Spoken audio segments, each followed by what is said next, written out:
আনিস খানকে এলাকায় তৃণমূল বিজেপির দাদাগিরি থেকে বার হতে হবে।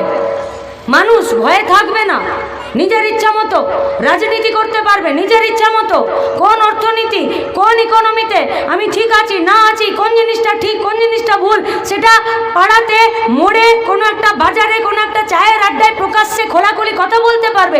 এই পরিস্থিতির জন্য আনিস খান যখন সেই লড়াইটা করছিল তাকে বাড়িতে পুলিশ পাঠিয়ে দিয়ে ছাদ থেকে ঠেলে ফেলে খুন করে দিল। আচ্ছা, পুলিশগুলো কি সাইকেল নিয়ে গেছিল? যায়নি। পুলিশগুলো থানা থেকে একটা গাড়ি নিয়ে গেছিল, যে গাড়িটা সরকারি গাড়ি। ওই গাড়িটার পেট্রোলের টাকাটা আমার আপনার ট্যাক্সের পয়সাতে আসে। আচ্ছা, কারো বিরুদ্ধে যদি অভিযোগ না থাকে তার বাড়িতে পুলিশ চলে যাবে হয় কোনো দিন? তাহলে তার বিরুদ্ধে তো অভিযোগ থাকতে হবে।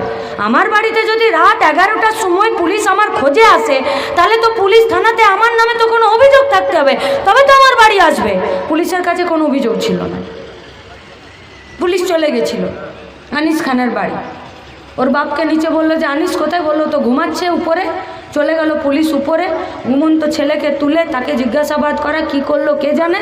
যখন পুলিশ বেরিয়ে দৌড়ে পালিয়ে যাচ্ছে, আনিসের বাপ দেখলো যে ছেলেটা মাটিতে পড়ে আছে। ছিল তো ছেলে আমার উপরে ঘুমাচ্ছিল, নিচে কি করে পড়লো? থানা থেকে ওর বাড়িতে আসতে 9 থেকে 13 মিনিট সময় লাগে। ফোন করে করে হয়রান হয়ে গেল। পুলিশের ওই রাস্তাটা ফিরে আসতে 7 থেকে 9 ঘন্টা সময় লাগলো, পুলিশ এলো না। আচ্ছা, মনে করেন এই রাস্তাতে এখনই একটা সাইকেলওয়ালার কারো অ্যাক্সিডেন্ট হয়ে যাবে, এই যে সামনে যে 2-3টে পুলিশ আছে এরা থানার গাড়িটাকে চালিয়ে থানা চলে যাবে, নাকি ওই ডেড বডিটাকে তুলে বা যে আহত হয়ে গেল তাকে হসপিটাল পৌঁছানোর ব্যবস্থা করবে? কোনটা করবে? হসপিটাল পৌঁছানোর ব্যবস্থা করবে তো। তাহলে যে ছেলেটাকে তুমি খুঁজতে গেলে সেই ছেলেটা ছাদ থেকে পড়ে গেল না, তুমি ঠেলে ফেলে দিলে, তুমি কেন চলে গেলে থানাতে?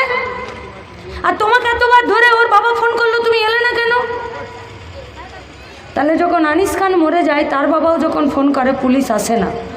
আর মুর্শিদাবাদে শামশেরগঞ্জে ধুলিয়ানে যখন ওই গোবিন্দ দাসের বাড়িটা দরজাটা ভেঙে দেওয়ালগুলো ভেঙে বাপ বেটাকে ঘর থেকে বের করে টাঙ্গি দিয়ে কুপিয়ে খুন করছিল, আর পাশের পাড়াতে ঘরগুলো পর জ্বালাচ্ছিল, আর বিডিও অফিসে কাজ করা, ওখানকার প্রধানের সঙ্গে যারা কাজ করছে, পঞ্চায়েতের সমিতির অফিসে যারা কাজ করছে, যারা ভোটে দাঁড়িয়েছিল তারা, এলাকার সাধারণ মানুষ, তারাও 5 ঘন্টা ধরে পুলিশকে ফোন করতে শুরু করলো, পুলিশ কিন্তু এলো না।